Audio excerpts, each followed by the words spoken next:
देशाच्या कानाकोपऱ्यातून पुणे शहरात विद्यार्थी शिक्षणासाठी येतात। पुणे शहराकडे सगळेजण विद्येचं माहेरघर म्हणून पाहतात, पण याच पुणे शहरामध्ये रात्री 3:30 वाजताची वेळ लोक गाढ झोपेत झोपली होती आणि अचानक हातात कोयते घेऊन आलेल्या टोळक्याने परिसरात धुमाकूळ घातला। गाड्यांची तोडफोड, शिवीगाळ, नागरिकांना धमक्या। पुणे खरंच सुरक्षित आहे का? पहा हा विशेष रिपोर्ट शेवटपर्यंत नक्की पहा, कारण या बातमीच्या शेवटी आम्ही विचारणार आहोत असे प्रश्न ज्यांची उत्तरं प्रत्येक पुणेकराला हवी आहेत। काय आहे ही बातमी सविस्तरपणे जाणून घेण्यासाठी आपण जर पहिल्यांदाच एनजीटीव्ही मराठी न्यूज चॅनल पाहत असाल तर नक्की सबस्क्राइब करा। नमस्कार, मी बंदगी एनजीटीव्ही मराठी न्यूज चॅनल मध्ये तुम्हा सगळ्यांचं सहर्ष स्वागत करतोय।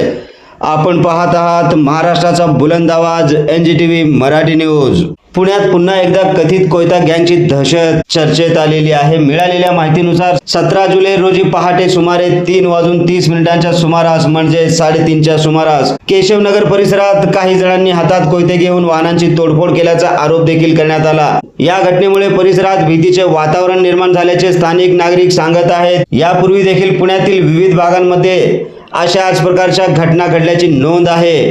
कोथरूड, कोंढवा, धनोरी, विश्रांतवाडी आणि इतर भागांमध्ये असे प्रकार सर्रास पाहायला मिळत आहेत। हातामध्ये कोयते घेऊन दहशत माजवणे, वाहनांची तोडफोड आणि अशाच प्रकारच्या हल्ल्यांच्या घटना समोर आलेल्या आहेत। प्रश्न फक्त एका घटनेचा नाही, प्रश्न आहे सर्वसामान्य नागरिकांच्या सुरक्षेचा।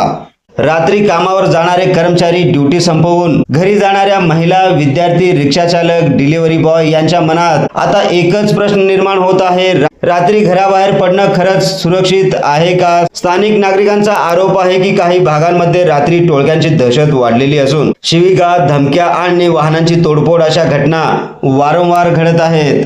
मात्र इथे एक महत्त्वाची बाब स्पष्ट करणे अत्यावश्यक आहे। या टोळक्यांच्या मागे कोणता राजकीय हात आहे किंवा पोलीस प्रशासन याकडे जाणून बुजून कानाडोळा करताना दिसत आहे? असे एक ना अनेक संतप्त सवाल नागरिकांमधून उपस्थित होताना दिसत आहेत। अशा प्रकारचे प्रश्न नागरिकांमधून उपस्थित होणे खरोखरच गंभीर बाब आहे। रात्रीची गस्त पुरेशी आहे का? संवेदनशील भागांमध्ये पोलिसांची उपस्थिती वाढवली जाणार का? सीसीटीव्हीच्या आधारे आरोपींचा शोध किती लवकर लागणार? अशा घटनांना आळा घालण्यासाठी विशेष मोहीम राबवली जाणार का? यामधून नागरिकांना सुरक्षा मिळणार का?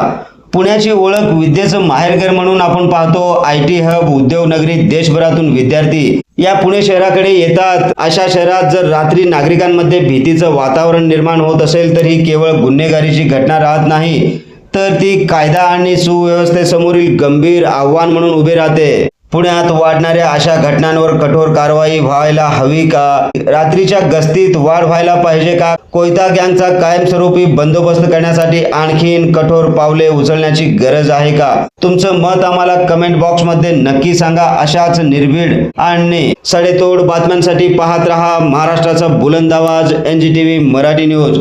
एनजीटीव्ही मराठी न्यूज चॅनलच्या सर्व सोशल मीडिया हँडल्सना आताच लाईक करा, शेअर करा, कमेंट करा, सबस्क्राईब करा। सगळ्यात महत्त्वाचं म्हणजे बेल आयकॉन बटन दाबायला विसरू नका, जेणेकरून आपल्या भागातील देश विदेशातील सर्व ताज्या घडामोडी सगळ्यात आधी आपल्यापर्यंत पोहोचवल्या जातील। ब्युरो चीफ निजामशहा शेख सोबत बंदगी, एनजीटीव्ही मराठी न्यूज, सोलापूर।